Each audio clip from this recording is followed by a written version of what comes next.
Welcome to DC teachers academy.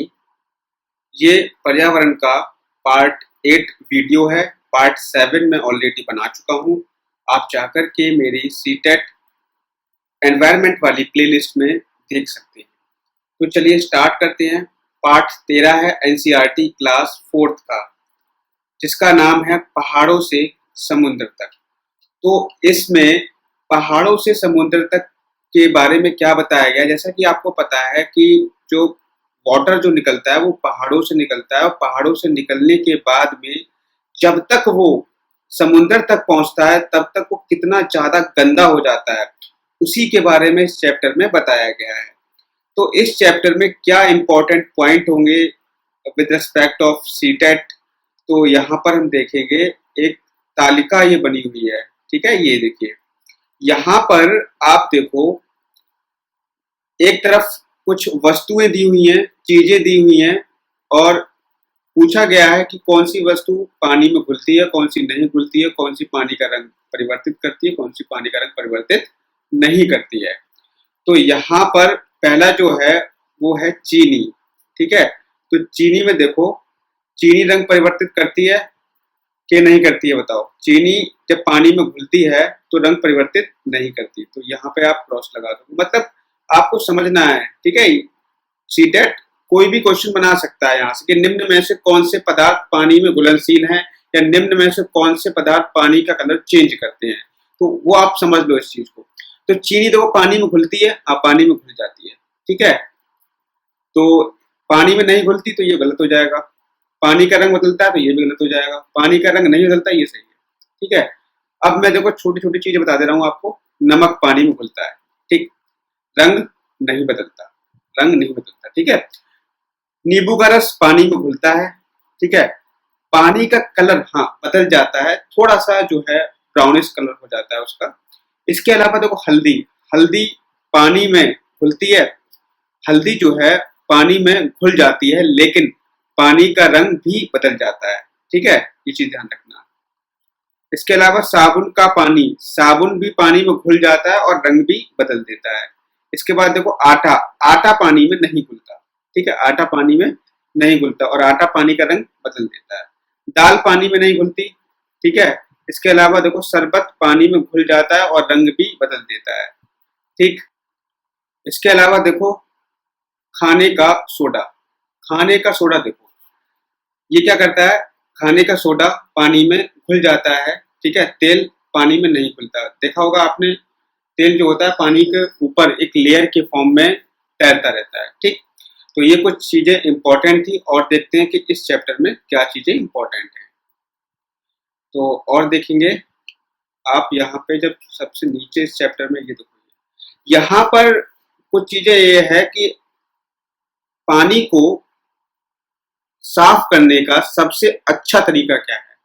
तो उस पानी को साफ करने का सबसे अच्छा तरीका है कि पानी को उबालना, ठीक है। ये चीज ध्यान रखना, ये जो पानी का सबसे अच्छा तरीका है वो है पानी को उबालना। तो इससे भी प्रश्न बन सकता है, सीटेट ये पूछ सकता है कि निम्न में से पानी को साफ करने का कौन सा तरीका है। तो ध्यान रखना, पानी को उबालना, ठीक। अब हम अगले चैप्टर की तरफ बढ़ जाते हैं। अगला जो चैप्टर है उसका नाम है बसवा का खेत, ठीक है। तो इस चैप्टर में देखो कि जो बसवा एक किसान है और वो किस तरीके से खेती करता है उसके बारे में बताया गया है। तो यहाँ पर बसवा कर्नाटक के बेलवनिका गांव में रहता है। तो प्रश्न यहाँ से क्या बन सकता है कि बेलवनिका गांव निम्न में से किस राज्य में है, तो वो कर्नाटक में है, ठीक है। और दूसरी देखो, दूसरा इंपॉर्टेंट क्या इसमें प्रश्न बन सकता है कि प्याज की फसल, प्याज की फसल की बुआई करने का सबसे अच्छा महीना कौन सा होता है, तो वो है जुलाई का महीना, ठीक है। तो को यहाँ लिखा है जुलाई का महीना है। हर बार की तरह इस बार भी अप्पा प्याज की फसल उगाने की तैयारी में है। तो जुलाई के महीने में प्याज उगाई जाती है, ये चीज आपको ध्यान रखनी है, ठीक है। इसके अलावा देखो, अप्पा ने खूंटी की मदद से खेत की मिट्टी को नरम किया। अब देखो खूंटी क्या होती है, जो हमारे यहाँ पे तो ये जो फावड़ा टाइप का जो होता है ना, इसको हम खूंटी कहते हैं। इस खूंटी से क्या करते हैं, मिट्टी को नरम किया जाता है, ठीक है। तो जो फावड़ा टाइप का होता है उसे खूंटी कहा जाता है, ठीक। इसके अलावा देखिए और क्या चीज इंपॉर्टेंट है, कूरिगे। कूरिगे किसको कहा जाता है? कूरिगे कहा जाता है हल को, हल को कूरिगे कहा जाता है। और यहाँ पे देख रहे होगे, देखो मैं आपको यहाँ पे पॉइंट आउट कर दूं, ये देखिए, ये जो यहाँ पर दिख रहा है आपको ये चीज, ये इसमें से बीज डाले जाते हैं, ठीक है, यहाँ से बीज डाले जाते हैं और इसके द्वारा बीज जो है जमीन के अंदर जाता है और बुआई की जाती है इस तरीके से। तो यहाँ पर देखो खरपतवार, यहाँ पर एक बात आ गई खरपतवार की। तो खरपतवार क्या होती है? खरपतवार जब कोई फसल उगाई जाती है तो उसके साथ में जो अनवांटेड, जो हमारे यूज की नहीं होती है, जो चीज हमने नहीं बोई थी, वो भी चीजें, कुछ घास वगैरह होती है जो हमारे फसल के लिए हार्मफुल होती है, उसको हम कहते हैं खरपतवार, ठीक है। तो खरपतवार को निकालना बहुत जरूरी होता है, क्योंकि खरपतवार जो हम खाद पानी खेतों में डालते हैं साथ में उसको भी लेती है, ठीक है। तो खाद, थोड़ा बहुत जो खाद पानी होता है वो खरपतवार को भी लगता है, जिससे क्या होता है, हमारा प्रॉपर जो खाद होती है हमारी फसल को नहीं लग पाती, इसीलिए खरपतवार को निकालना जरूरी हो जाता है, ठीक है। और हम देखेंगे क्या इंपॉर्टेंट पॉइंट है, तो यहाँ पर और देखते हैं। यहाँ पर देखो एक वर्ड दिख रहा है, इलीगे। इलीगे क्या होता है? देखो इलीगे जो होता है, जो हसिया होता है ना, हमारे हमारी तरफ हसिया जो होता है उसको इलीगे कहते हैं, ठीक है। कर्नाटक की तरफ क्या कहते हैं? इलीगे कहते हैं, इलीगे। तो इलीगे की मदद से प्याज को पौधे से अलग किया जाता है। तो यहाँ पर देखो ये हसिया टाइप का आपको दिख रहा होगा चित्र में, और इसमें जो प्याज होती है, प्याज को पौधे से अलग इसी द्वारा किया जाता है, ठीक है। तो इलीगे का मतलब क्या होता है? एक तरीके का हसिया होता है, ठीक। तो यहाँ पर आपको ये दिख रहा होगा, देखो यहाँ पे इसको हम क्या कहते हैं? कूरिगे। कूरिगे हमने बताया था यहाँ पे, ठीक है। ये क्या होता है?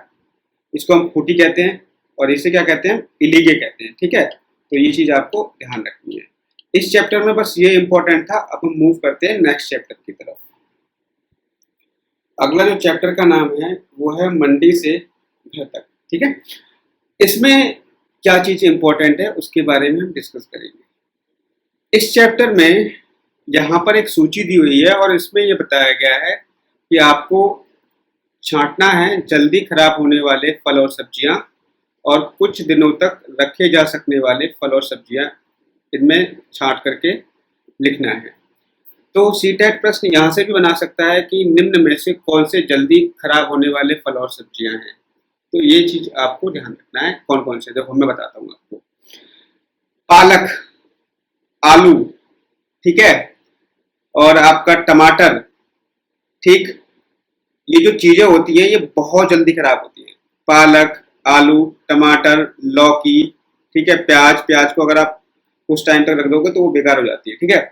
तो ये चीजें जो होती हैं ये जल्दी खराब होने वाली सब्जियां हैं। फलों की बात करें तो अगर फलों की हम बात करें तो फलों में आपका आ जाता है चीकू। चीकू बहुत जल्दी खराब हो जाता है। अगर चीकू को रख दोगे आप कहीं ऐसी जगह पे जहाँ पे बहुत ज्यादा हीट हो तो चीकू बहुत जल्दी खराब हो जाता है, ठीक है। अंगूर भी खराब हो जाता है। तो ये चीजें जो हैं बहुत जल्दी खराब हो जाती है। कुछ दिनों तक रखी जा सकने वाली सब्जी, फल और सब्जियां कौन सी हैं? तो आप खीरा रख सकते हो, ठीक है। इसके अलावा आप जो है अगर अदरक भी रख सकते हो, ठीक। अनानास जो है फलों में काफी दिनों तक रखा जा सकता है। नाशपाती आप रख सकते हो। तो ये कुछ चीजें थी जो आप काफी दिनों तक रख सकते हो। फूल गोभी को आप ज्यादा टाइम तक नहीं रख सकते, ठीक है। तो ये चीजें इसमें आ जाएंगी। तो इसमें से छांटना था आपको कौन सी चीजें जल्दी खराब होती हैं, कौन सी काफी दिनों तक रखी जा सकती है। चिकनी सब्जियां और खुरदुरी सब्जियां। चिकनी जो छूने से चिकनी लगती है, जैसे आपका खीरा चिकना होता है, लौकी चिकनी होती है, आलू चिकना होता है, ठीक है, टमाटर चिकना होता है। खुरदुरी की बात कर लें तो आपकी फूल गोभी खुरदुरी होती है, ठीक। और आपकी जो अदरक होती है वो भी थोड़ी बहुत खुरदुरी होती है, ठीक है। तो ये चीजें वो आ गई खुरदुरी सब्जियों में। तो ये चीज ध्यान रखना, बहुत मतलब बेसिक चीजें हैं, कोई ज्यादा इतना बड़ा रॉकेट साइंस नहीं है इसमें, ठीक है। बस आपको लर्न करना है, नोट्स बनाते हुए चलना है। बढ़ते हैं नेक्स्ट चैप्टर की तरफ। देखो ये चैप्टर इंपॉर्टेंट है, चू चू करती आई चिड़िया। ये पूरा चैप्टर इंपॉर्टेंट है। इस पूरे चैप्टर को आपको बहुत ध्यान से पढ़ना है और इसका एक एक पॉइंट बहुत इंपॉर्टेंट है। इससे कई सारे क्वेश्चंस बने हैं, सीटेट ने कई सारे क्वेश्चंस इससे बनाए हैं। तो चलिए स्टार्ट करते हैं। बहुत ध्यान से एक एक चीज को नोट करते हुए चलना है। देखो जो पक्षियां होते हैं, पक्षी जो होते हैं ना, पक्षी, उनके बारे में इस चैप्टर में बताया गया है। तो देखो गौरैया, फाख्ता, शक्करखोरा सब अपनी अपनी जोड़ी बनाकर अपना घोंसला बनाने की तैयारी में है। अब घोंसला ये किस तरीके से बनाते हैं, घोंसले की क्या विशेषता होती है, पेड़ों पर बनाते हैं या कहीं और बनाते हैं, तो उन्हीं की विशेषता के बारे में हमें इस चैप्टर में पढ़ना है। ठीक है, तो यहाँ पर देखो, यहाँ पर गोपाल भाई के घर वाली सड़क के किनारे बहुत सारे पत्थर हैं। इन पत्थरों के बीच खाली जगह में कलचिड़ी, कलचिड़ी जिसको इंडियन रोबिन भी कहते हैं, तो ये आपको दिख रही होगी कलचिड़ी। और कभी कभी तो प्रश्न ये बन जाता है कि इंडियन रोबिन किसे कहा जाता है, तो इंडियन रोबिन चिड़िया जो होती है वो होती है कलचिड़ी, को हम इंडियन रोबिन कहते हैं। इसके अलावा बात करें कि ये अंडे कहाँ देती है, अंडे ये जो देती है, ये जो पत्थर है ना, पत्थरों के बीच में अंडे देती है। सड़क के किनारे बहुत सारे पत्थर हैं, पत्थरों के बीच में जो खाली जगह है उसमें इसने अंडे दिए हैं। ठीक है, तो इससे ये दो चीजें इंपॉर्टेंट है। इसके अलावा बच्चू भाई ने मुझे ये जगह दिखाई दी, मैंने दूरबीन में घोंसले में देखा। अब इसके घोंसले में क्या क्या होता है, जो कलचिड़ी या इंडियन रोबिन चिड़िया होती है, घोंसले में होता क्या क्या है। इसका जो घोंसला होता है वो घास से बना है, उसके ऊपर पौधों की नाजुक टहनी, जड़ें, ऊन, बाल, रुई सब बिछा है। कलचिड़ी का घोंसला ऐसा ही होता है। तो ये विशेषता हो गई इसके घोंसले की कि इसका घोंसला घास से बना होता है, पौधों की नाजुक टहनी, जड़ें, ऊन, बाल, रुई ये सब बिछा होता है। ठीक है, अब यहाँ पर देखो, इसके अलावा कौवे की बात यहाँ की गई है। कौवे के घोंसले में तो लोहे के तार और लकड़ी की शाखाएं जैसी चीजें बिछी रहती है। तो साथ में उन्होंने कौवे की भी विशेषता यहाँ पर बता दी। ठीक है, तो ये चीज ध्यान रखना। अब देखो, कलचिड़ी के घोंसले में मैंने एक बच्चा भी देखा, वह अपनी चोंच फाड़कर बैठा था, उसकी चोंच अंदर से लाल थी। कुछ देर बाद कलचिड़ी कहीं से उड़कर आई और बच्चे के मुंह में कुछ रखा, शायद कुछ छोटे छोटे कीड़े होंगे। तो कलचिड़ी के जो होती है वो क्या खाती है, छोटे छोटे कीड़े खाती है, ये भी आपको ध्यान रखना है। ठीक है, अब देखो यहाँ पे कोयल के बारे में बात कर दी है। कोयल बहुत मीठा गाती है, क्या तुम्हें पता है वह अपना घोंसला नहीं बनाती। तो सीटेट प्रश्न इस तरीके से पूछ सकता है कि निम्न में से कौन सा पक्षी है जो अपना घोंसला स्वयं नहीं बनाता, तो वो है आपका कोयल। वह कौवे के घोंसले में अंडे देती है, कौवा अपने अंडों के साथ कोयल के अंडों को भी सेता है। ठीक है, इसके अलावा यहाँ पर देखो, ये दिख रही है बसंत गौरी। तो इसमें देखो नजदीक में एक छोटा सा पेड़ है, उसकी एक डाल से घोंसला लटका हुआ है। पक्षियों में भी कितना अंतर है, कौवा पेड़ों की ऊंची डाल पर घोंसला बनाता है, जबकि फाख्ता कैक्टस के कांटों के बीच या मेहंदी की मेड़ में। यहाँ पर ये चीज इंपॉर्टेंट है। ठीक है, कौवा पेड़ की ऊंची डाल पर घोंसला बनाता है। तो निम्न में से कौन सा पक्षी पेड़ की ऊंची डाल पर घोंसला बनाता है, तो वो है कौवा। इसके अलावा फाख्ता, फाख्ता कैक्टस के कांटों के बीच या मेहंदी की मेड़ में अपना घोंसला बनाता है। तो ये सभी पक्षी जो हैं एक दूसरे से अलग तरीके से घोंसला बनाते हैं। गौरैया आमतौर पर घर में या आसपास दिखाई देती है, वह कहीं भी घोंसला बना लेती है, जैसे अलमारी के ऊपर या आईने के पीछे, घर की या फिर घर की दीवार के आले में। ठीक है, इसके अलावा देखो कबूतर भी ऐसे ही अपना घोंसला बनाता है पुराने मकान या खंडरों में। बसंत गौरी जो गर्मियों में टुक टुक करते रहते हैं, पेड़ के तने में गहरा छेद बनाकर उसमें अंडे रखते हैं। तो निम्न में से कौन सा पक्षी पेड़ के अंदर छेद बनाकर उसमें अंडे रखता है, तो वो है बसंत गौरी। ये चीज आपको ध्यान रखनी है। देखो दर्जन चिड़िया के ऊपर प्रश्न बन चुका है। तो दर्जन चिड़िया क्या होती है, जैसा नाम वैसा काम। दर्जन मतलब क्या होता है, जो दर्जी कपड़ों को सिलाई करता है। इसी तरीके से देखो ये क्या करती है, वह अपनी नुकीली चोंच से पत्तों को सी लेती है और उसके बीच में बनी थैली को अंडे देने के लिए तैयार करती है। यही बन गया उसका घोंसला। ठीक है, तो इस तरीके से दर्जी चिड़िया अपना घोंसला बनाती है पत्तों को सी करके, इसीलिए तो उसको दर्जन चिड़िया कहा गया है। शक्करखोरा, किसी छोटे पेड़ या झाड़ी की डाली पर अपना लटकता घोंसला बनाते हैं। तो शक्करखोरा की क्या विशेषता है? देखो ये है घोंसला शक्करखोरा का, ये देखो ये शक्करखोरा का घोंसला है। तो ये क्या करते हैं, छोटे पेड़ या झाड़ी की डाली पर अपना लटकता हुआ घोंसला बनाते हैं। उसी शाम हमने एक डाल से टंगा शक्करखोरा का घोंसला देखा। तो यहाँ पर क्या तुम जानते हो कि ये घोंसला किन चीजों से बनता है? अब देखो शक्करखोरा के घोंसले की विशेषता बता दी यहाँ पे कि ये जो है लटकता हुआ बनता है। इसके अलावा देखो इसमें क्या क्या होता है। इसके घोंसले में बाल, बारीक घास, पतली टहनियां, सूखे पत्ते, रुई, पेड़ की छाल के टुकड़े या कपड़ों के चीथड़े होते हैं। और ये प्रश्न बन चुका है कि निम्न में से किसके घोंसले में बाल, बारीक घास, पतली टहनियां, सूखे पत्ते, रुई, पेड़ की छाल के टुकड़े और कपड़ों के चीथड़े होते हैं? तो वो है आपका शक्करखोरा। ठीक है।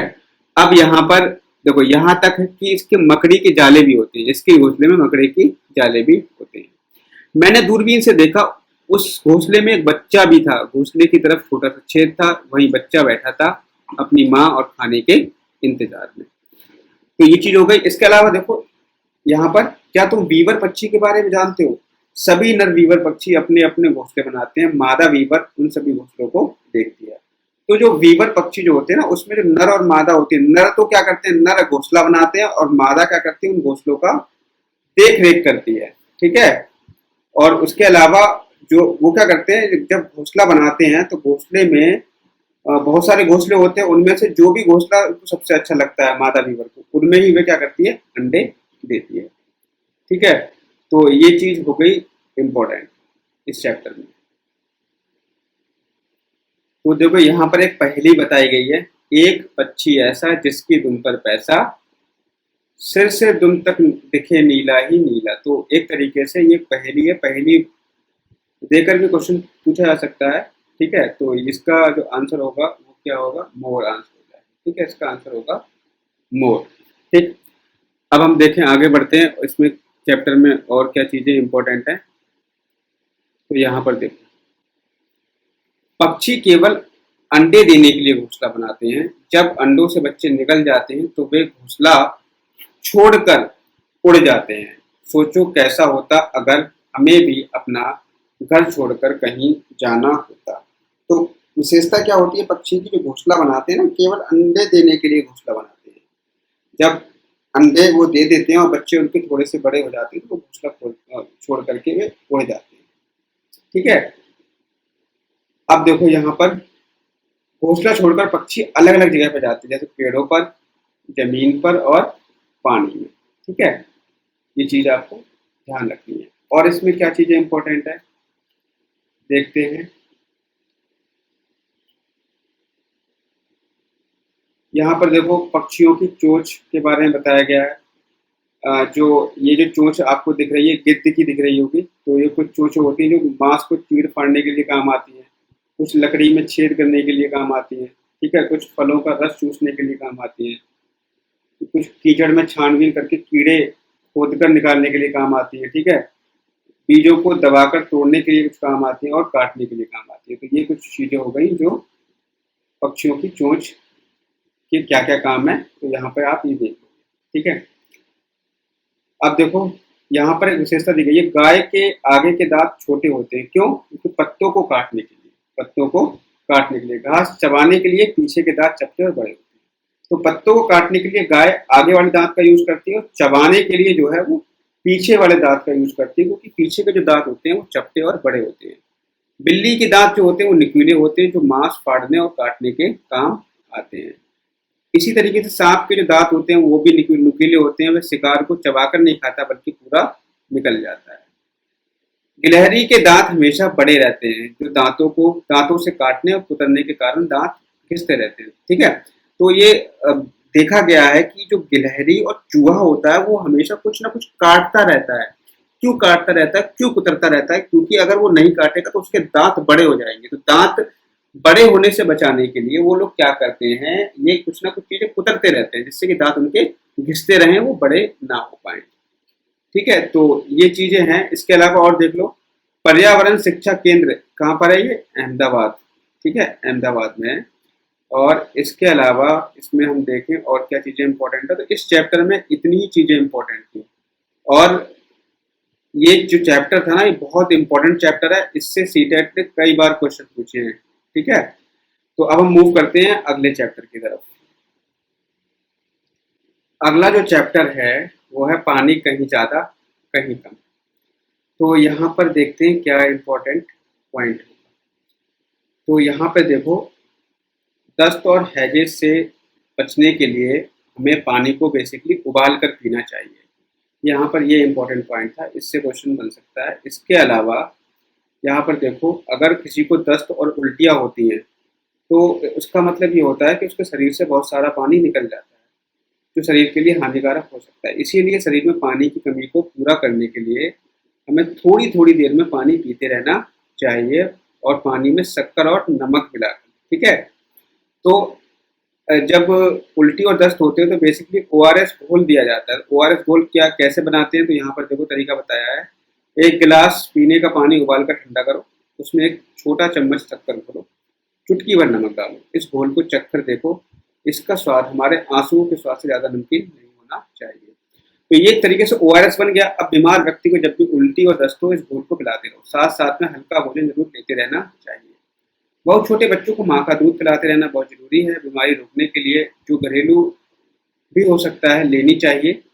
अगर दस्त उल्टी ना रुके तो डॉक्टर की सलाह लेनी चाहिए। तो कहने का मतलब यह है कि ORS के बारे में बेसिकली यहाँ बताया गया, तो ये ध्यान रखना है। थोड़ा शक्कर और थोड़ा सा नमक डाल करके ORS बनता है, और ये उल्टी और दस्त के लिए प्रयोग किया जाता है। ठीक है, और हम देखते हैं कि इस चैप्टर में क्या क्या चीज़ें इम्पोर्टेंट हो सकती हैं।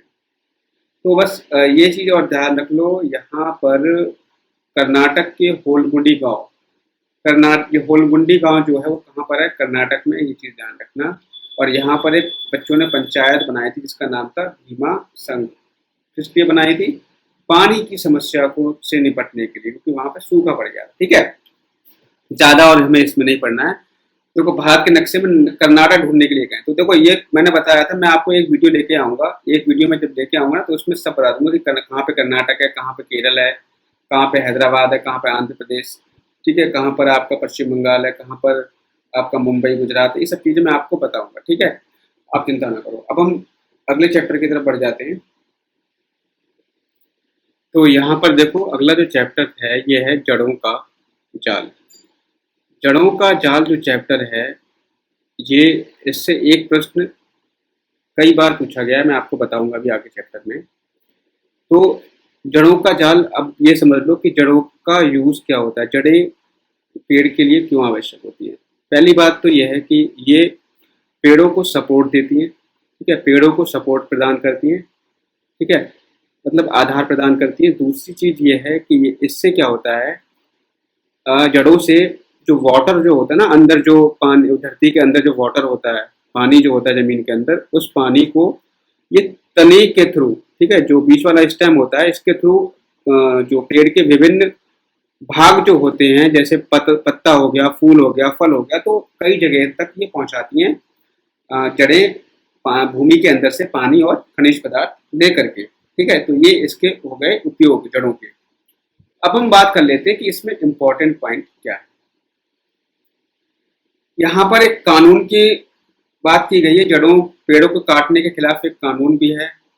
ठीक है, अगर किसी भी पेड़ को आप काटना चाहते हो तो सरकारी दफ्तर से लिखित मंजूरी लेनी पड़ती है। ये तो खैर एक नॉलेज वाला पॉइंट हो गया। इसके अलावा जो इम्पोर्टेंट है वो चीज़ है ये बहुत ही ज़्यादा इम्पोर्टेंट है, मोस्ट इम्पोर्टेंट है। ठीक है, कि ध्यान रखना है। ये जो पेड़ है ऑस्ट्रेलिया में पाया जाता है, अभी नाम बताऊंगा, जिसका नाम क्या है, रेगिस्तानी ओक। तो रेगिस्तानी ओक जो एक पेड़ होता है उसकी विशेषताएं बताई गई हैं, और ये CTET में प्रश्न कई बार पूछा गया है, हो सकता है कि आगे भी पूछ ले। तो ये पेड़ कहाँ पाया जाता है? ऑस्ट्रेलिया में। क्या नाम है इसका? रेगिस्तानी ओक। इसकी ऊंचाई तुम्हारी क्लास की दीवार के लगभग होती है, मतलब आपकी जो क्लास कक्षा होती है उसकी ऊंचाई के बराबर ही पेड़ होता है, लेकिन इस पर पत्तियां बहुत कम होती हैं। अंदाजा लगाओ कि इसकी जड़ें जमीन में कितनी गहरी जाती होंगी। अब यहाँ देखो बताया गया है कि यदि 30 पेड़ जमीन पर लाइन से लिटा दिए जाएं, 30 पेड़ को काट करके जमीन पर लाइन से लिटा दिया जाए, उस लंबाई तक जमीन में गहरी जाती है। मतलब 30 पेड़ों को काट करके लंबा लंबा लगाया जाए और उतनी जो लंबाई बैठेगी उतनी गहरी जमीन के अंदर इसकी जड़ें जाती है। इस पेड़ की जड़ें जब तक कि पानी तक ना पहुंच जाएं तब तक जाती ही रहती हैं और जहां पर पानी मिल जाता है वहां पर ही जड़ें थम जाती हैं। तो यह पानी पेड़ के तने में जमा होता है। उस इलाके के रहने वाले लोग ये बात मानते थे। ठीक है, मतलब ये जो तना होता है ना, तना पेड़ का, उस पेड़ के तने में पानी जमा हो जाता है। ठीक है, और यहाँ पर होता क्या, जब जब कभी इलाके में पानी नहीं होता था तो वहाँ के लोग इसके तने के अंदर पतला पाइप डाल करके पानी निकाल लेते। ठीक है, तो ये जहाँ पर रेगिस्तानी इलाका है, क्योंकि जो ऑस्ट्रेलिया है ना, ऑस्ट्रेलिया का मोस्टली जो इलाका है ना वो रेगिस्तानी है। ठीक है, तो वहां पर इस टाइप के पौधों की जरूरत पड़ती है। और यहाँ पर देखो, कोई भी चीज अगर वहां पर सरवाइव कर रही है तो अपने को सरवाइव करने के लिए, एडेप्टेशन समायोजन करने के लिए खुद को इस लायक बनाती है कि वो वहां पर जीवित रह सके। तो जीवित कब रह पाएगी, जब वो उसकी जड़ें बहुत अंदर तक जाएंगी जहाँ तक पानी मिल जाए। ठीक, तो ये चीज यहाँ पर होती है। तो आज के वीडियो में मतलब इतना ही रखते हैं। और बाकी इसमें एक चीज और ध्यान रख लेना, विश्व पर्यावरण दिवस कब मनाया जाता है या आप नीचे कमेंट करके बताओगे मुझे। विश्व पर्यावरण दिवस कब मनाया जाता है और इस बार उसकी थीम क्या रही है। विश्व पर्यावरण दिवस की थीम